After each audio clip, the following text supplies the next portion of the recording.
Mental Health Monday on KCAL 9 is sponsored by Dignity Health. Hello, human kindness.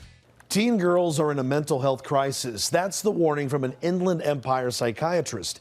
In today's edition of Mental Health Monday, we take a look at what's driving the despair and what loved ones can do to make a difference.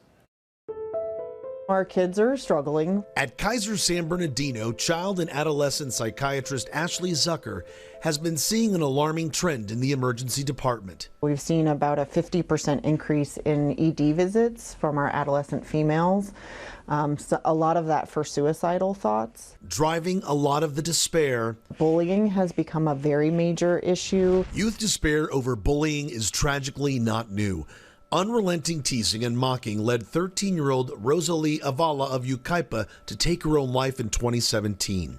In her suicide note, she asked her parents not to show her picture at her own funeral. The fact that this little girl would be so verbally abused, she doesn't even feel like she's worthy of a picture at her funeral, speaks volumes.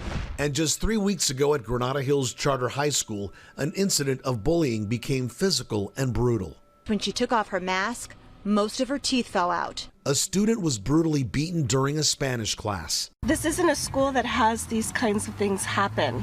That transition back to in-person has been very hard for them. Readjusting socially, that's been challenging. While it's up to administrators to assure school safety, the emotional fallout of all forms of bullying often lands on the teens themselves.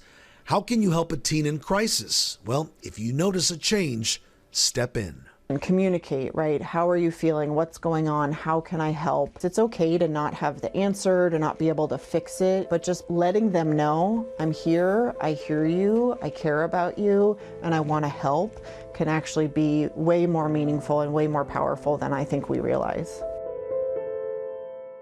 Dr. Zucker says if a change in your teen lasts for more than a few weeks, that's a red flag. She says your primary care doctor can provide a referral to the most appropriate medical health provider. We have a link to other mental health crisis resources on KCAL9.com. Just click Seen on TV.